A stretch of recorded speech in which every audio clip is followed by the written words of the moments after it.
Un jour, Jim part en voyage d'affaires en Europe. Il manque beaucoup à Jill qui l'appelle.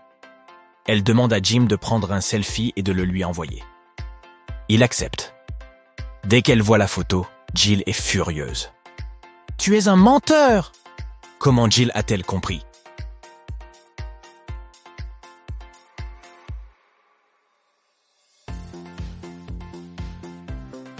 L'Europe et les États-Unis ont des fuseaux horaires différents. Mais sur la photo de Jim, il est midi. C'est l'heure américaine. Il n'a jamais quitté le pays.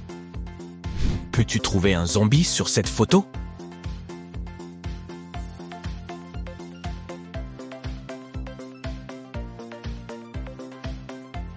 Par ici. Et cette station de ski? Peux-tu repérer des zombies?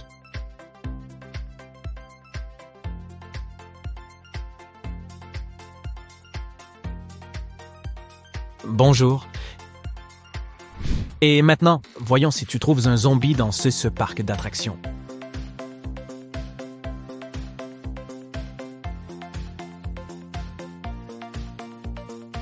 Il se cache ici.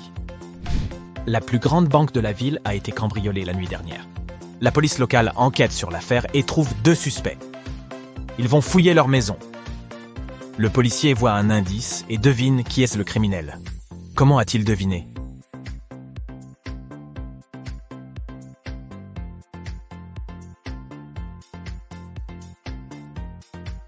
Regardons les murs. Il y a la même photo dans les 2 maisons. Mais celle-ci est accrochée à l'envers. Il y a probablement une cachette derrière. Attrapé. Une enseignante dispose de 21 crayons de couleur, 7 rouges, 7 jaunes et 7 bleus. Elle doit les diviser en 2 piles de sorte que la première pile contienne 3 fois moins de crayons rouges que la seconde. La deuxième pile doit contenir 2 fois moins de crayons jaunes que la première. Combien de stylos bleus y a-t-il dans chaque pile?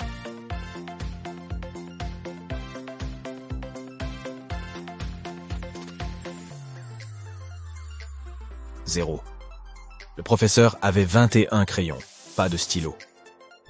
Peux-tu réarranger ces crayons et former 4 triangles? Pour résoudre ce mystère, tu dois sortir des sentiers battus.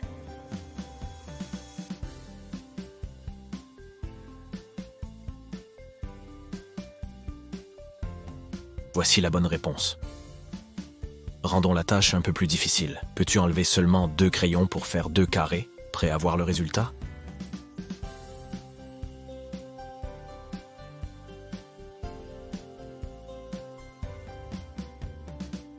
Et voilà. Donna se rend dans un supermarché et remarque quelque chose d'étrange. 2 de ces femmes sont enceintes, mais l'une d'entre elles vient de voler une pastèque. Peux-tu deviner laquelle?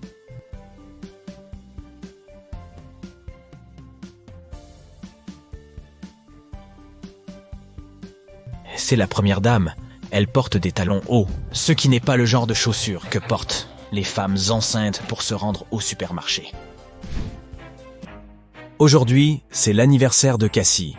Elle apporte un gâteau au travail pour le fêter avec ses collègues, Stan, Gemma et Rosie. Cassie déballe le gâteau dans la cuisine du bureau. Soudain, Mamie appelle et Cassie sort pour lui parler.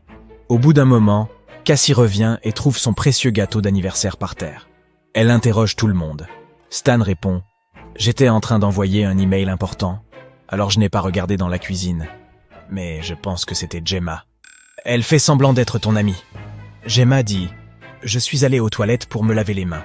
Quand je suis revenue, le gâteau était déjà par terre. » Et Rosie dit « Je ne sais pas ce qui s'est passé. Je suis allée de l'autre côté de la pièce pour allumer la machine à café. J'ai fait du cappuccino pour tout le monde. Qui ment ? »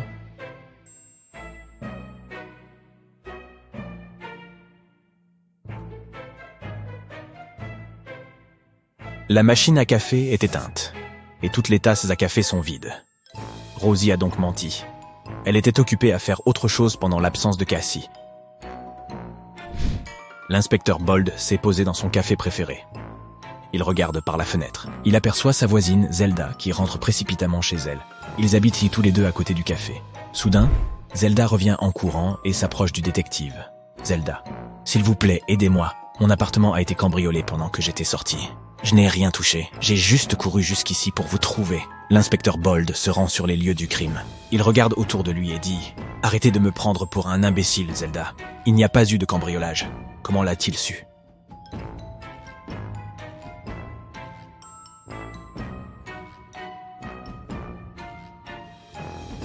Regarde ce parapluie. Zelda l'emportait avec elle lorsqu'elle rentrait précipitamment chez elle. Mais elle a dit à l'inspecteur qu'elle n'avait rien touché sur la scène de crime. Elle a juste jeté ses affaires dans la pièce pour faire croire à un volume jette un coup d'œil à ce groupe de personnes bizarres.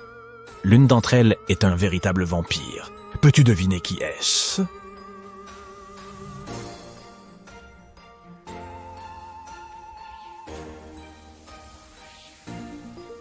C'est le deuxième. Le premier a du mal à boire cette boisson rougeâtre. La dame porte juste un costume de cosplay. Et le gars à droite prend un selfie, ce qui signifie qu'il apparaît sur la caméra. C'est donc un être. Jeff appelle la police tôt le matin. Mon voisin a coupé un arbre sur ma voiture. Un policier arrive bientôt. Que s'est-il passé? Jeff. Mon voisin et moi nous sommes disputés hier soir. Quand j'étais prêt à aller me coucher, je l'ai vu devant ma voiture. Le matin, je suis sorti pour aller travailler et j'ai vu ça. Ma voiture est assez vieille. Mais il doit quand même payer un dédommagement pour les dégâts. Le policier interroge le voisin de Jeff. Il dit « Jeff est un peu bizarre. Il cherche toujours à se disputer sans raison. Je n'ai pas touché à sa voiture. J'ai dormi toute la nuit. » Le policier examine la voiture. Il comprend immédiatement lequel des voisins a menti. Qui a coupé l'arbre? Peux-tu le deviner?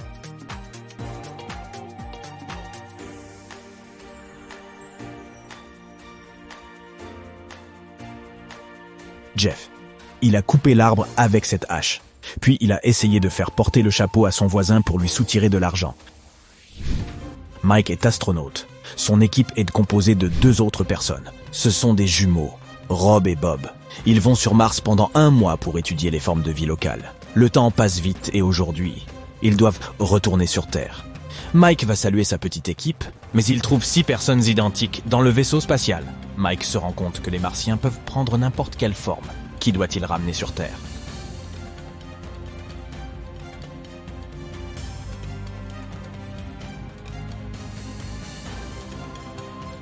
Cet astronaute a 3 doigts.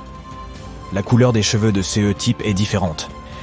Cet imposteur a oublié de mettre des oreilles humaines. Et CE-type a une couleur d'yeux différente. Les vrais Bob et Rob sont ici. Qu'est-ce qui ne va pas?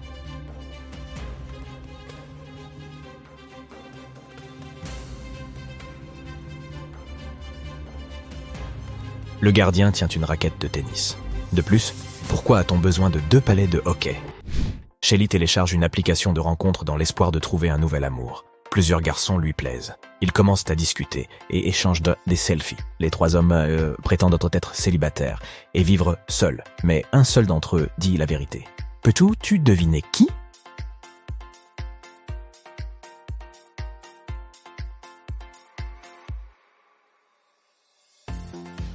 Le premier homme a envoyé à Shelly un selfie depuis sa salle de bain. Il porte un peignoir. Mais il y a un autre peignoir en soie accroché à l'arrière-plan. Il est rose et petit. Pourquoi en aurait-il besoin s'il vit seul? Et le deuxième homme aime visiblement les bijoux. Il porte une bague à chaque doigt, y compris à l'annulaire. Il est donc probablement marié. Seul le 3e homme dit la vérité. Et Shelly devrait lui donner une chance. Un dangereux criminel s'évade de prison. La police le poursuit. La piste les mène dans un petit village. Ils interrogent les habitants et inspectent les champs. Ils aperçoivent bientôt un fermier dans un champ de maïs. Le détective lui demande s'il a vu des étrangers suspects dans les environs. Désolé, je ne me suis pas concentré sur ce qui se passait autour de moi. J'étais trop occupé à m'occuper de mon maïs. Il va bientôt faire nuit et je dois récolter le plus vite possible.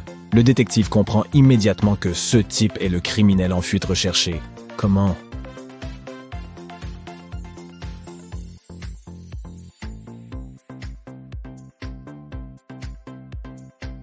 Le maïs ne se récolte pas comme ça. Il ne peut donc pas être un vrai agriculteur. Vois-tu des détails bizarres?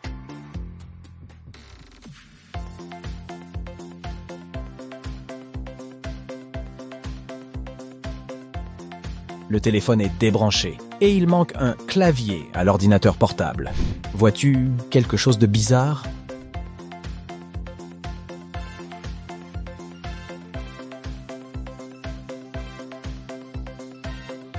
Jette un coup d'œil à ce type. Son style de pêche est assez bizarre. Qu'en est-il de cette scène? Que font-ils de mal?